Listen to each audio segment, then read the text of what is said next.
نورالدین زنگی رحمہ اللہ تعالیٰ کے دور کا جو واقعہ بتلایا جاتا ہے کہ کچھ لوگ آئے آپ صلی اللہ علیہ وسلم کی قبر اطہر تک وہ پہنچنا چاہتے تھے، تو پھر ان کو خواب آئی، لمبا واقعہ ہے، ذرا وہ بھی میرے ناظرین کو بتائیے کس طرح واقعہ ہے۔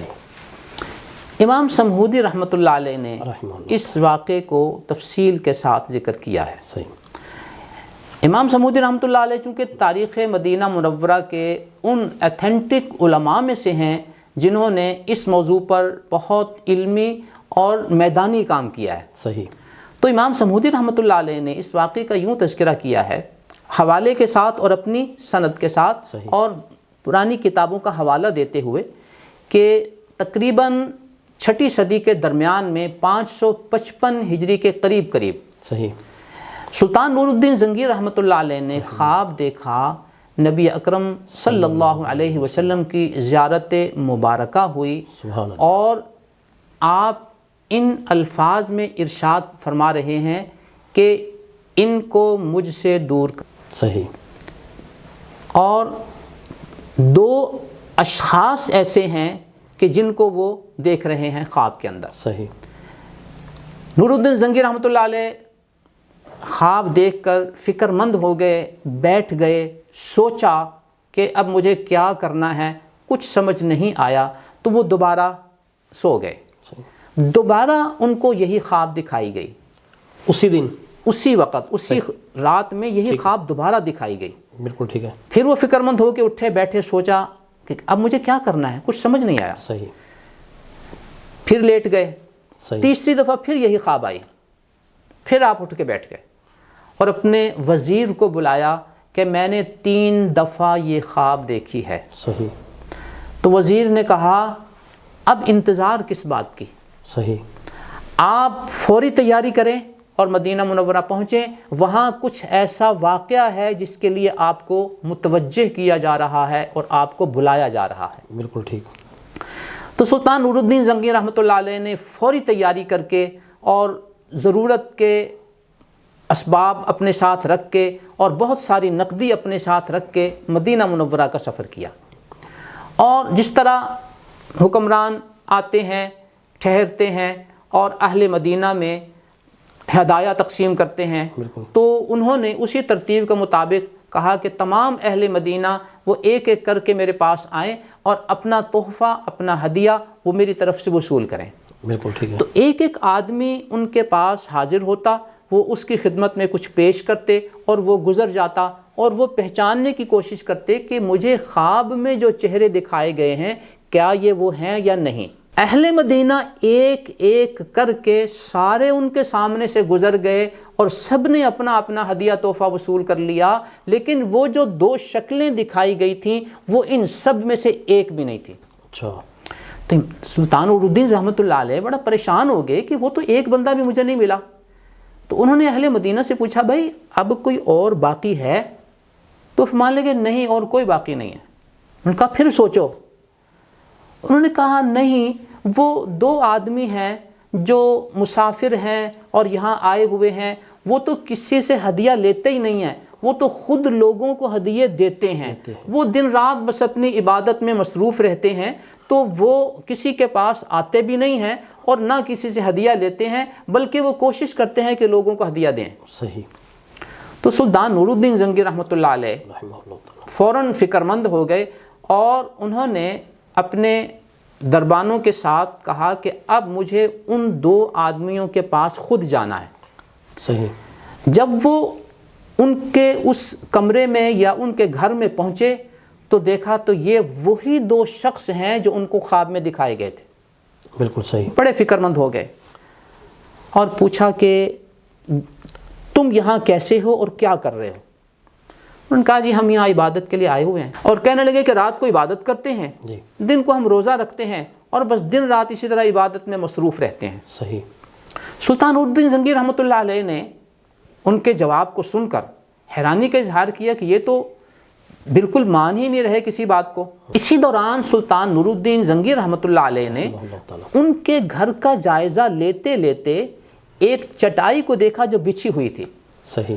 تو جوں ہی انہوں نے اس چٹائی کو اٹھایا تو دیکھا کہ اس کے نیچے ایک سرنگ نما شکل جو ہے وہ آگے کو بنی ہوئی ہے۔ اچھا، وہ جب اندر گئے تو دیکھا وہ تو خطرناک صورتحال ہے اور وہ سرنگ آگے کو جا رہی ہے۔ اللہ اکبر۔ سلطان نور الدین زنگی رحمۃ اللہ علیہ وہیں ٹھٹک کے رک گئے اور ان کو کہا کہ اب تم پکڑے گئے ہو، اب سچی بات بتاؤ کہ تمہاری حقیقت کیا ہے، تم کون ہو، کس نظریے سے آئے ہو۔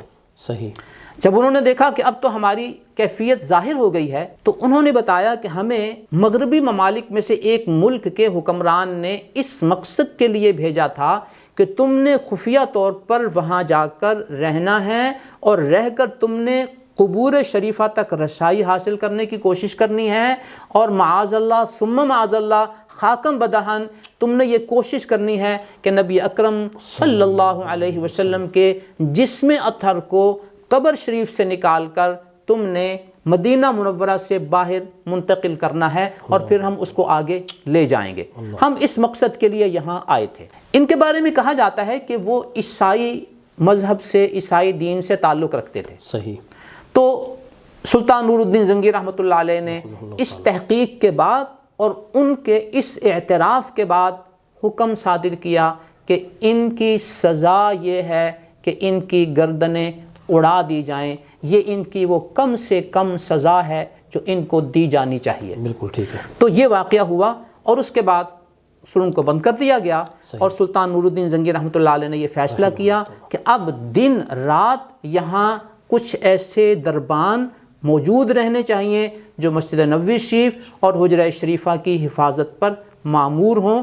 تو وہ انہوں نے ایک سلسلہ شروع کیا کہ وہاں ہر وقت دن رات میں کچھ لوگ موجود رہتے تھے جو اس جگہ کی حفاظت کے لیے معمور ہوتے تھے۔ اور پھر دوسرا انہوں نے یہ کیا کہ قبور شریفہ کے ارد گرد کھدائی کر کے، دور تک کھدائی کر کے وہاں سیسا پلا کر اور پیتل پگھلا کر وہ انہوں نے اس میں ڈال دیا تاکہ زیر زمین آئندہ کسی اٹیک کا احتمال باقی نہ رہے، اور اتنی مضبوط دیوار چاروں طرف قائم کر دی کہ اب وہاں تک پہنچنا کسی شخص کے لیے اسباب کے درجے میں ممکن نہیں ہے۔